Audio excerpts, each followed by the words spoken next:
Hello bachcho, let's start this question. So this question says five vectors are represented by the sides of a closed polygon taken in the same order.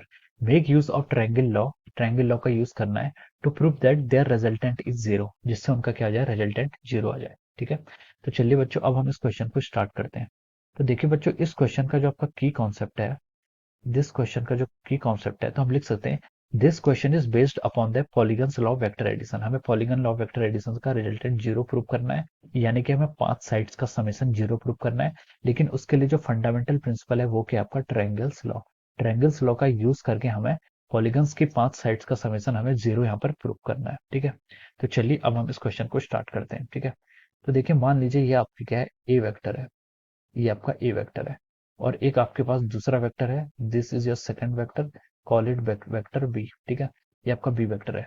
तो देखिए अगर आप ए vector और B vector का summation करेंगे तो जो उसका नेट आता है वो क्या आता है, इस तरीके से आ जाता है। ठीक है, that if the two vectors a and b are representing the side of a triangle, then the third side of the triangle will be the resultant of this vector। ये आपका क्या है, ट्रायंगल ऑफ वेक्टर एडिशन का statement है। ठीक है, अब अपने दो वेक्टर्स को ऐड किए, ए वेक्टर प्लस बी वेक्टर, उनका समेशन किया गया आपका ए प्लस बी वेक्टर।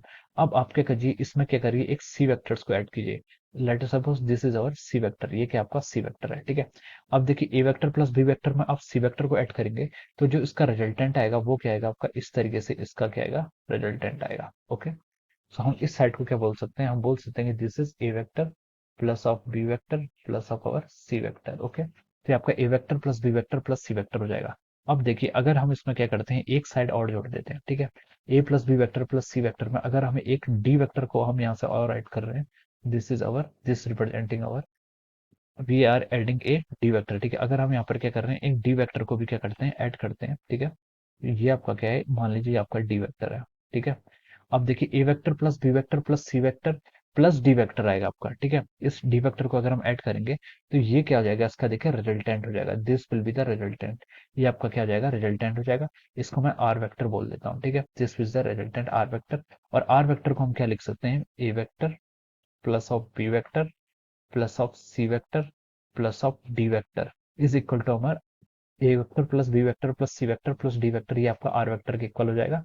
ठीक है, तो इसको हमने क्या लिख लिया यहाँ पर, आर वेक्टर, ये आपका क्या है, आर वेक्टर है। ठीक है, मैं इसको यहाँ पर ब्लैक पेन से लिख लेता हूँ ताकि यहाँ पर थोड़ा सा ऐसे कंफ्यूजन ना हो। ठीक है, अब देखिए अब यहाँ पर आपका ये इतना रिजल्ट आ गया। अब देखिए ये क्या था, आपका ओरिजिन है, मान लीजिए ये पॉइंट ओरिजिन है। ठीक है, अब उसने हमसे बोला था कि अगर हम पांच साइड्स को किसी ऑर्डर में लेते हैं तो उनका रिजल्टेंट जीरो आना चाहिए, हमें प्रूव करना है। तो देखिए जीरो से ए वेक्टर ये है, फिर हम उसी ऑर्डर में गए, ए से बी, ठीक है ऑर्डर सेम है, फिर बी से सी में गए, सेम ऑर्डर है, फिर हम सी से डी में गए, सेम ऑर्डर है।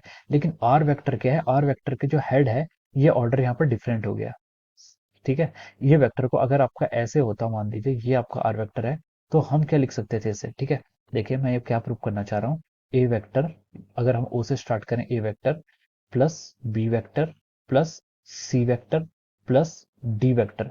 आपका आर वेक्टर क्या, रेड वाला है, तो ये आपका कितना हो जाएगा। ठीक है, हम यहां से लिख सकते हैं प्लस आर वेक्टर, ये कितना आ गया आपका, जीरो के इक्वल आएगा।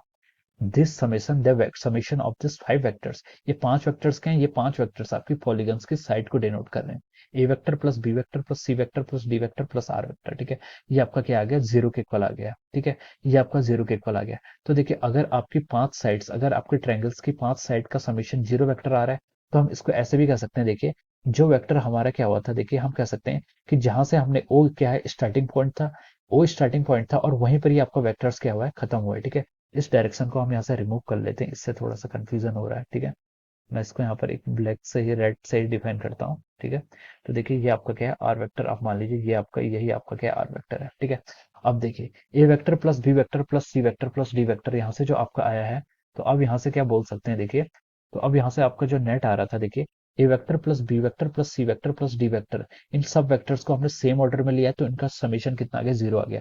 जीरो क्यों आया है, क्योंकि देखिए ओ पॉइंट से हमने वेक्टर को स्टार्ट किया था और फाइनली ये उसकी टेल थी, और फाइनली उसका हेड जो आ रहा है, आर वेक्टर के साथ जो उसका हेड आ रहा है, वो टेल और हेड क्या कर रहे हैं, कोइंसाइड कर रहे हैं। कोइंसाइड कर रहे हैं तो उनका रिजल्टेंट क्या आएगा, जीरो वेक्टर, मतलब कोई वेक्टर है ही नहीं।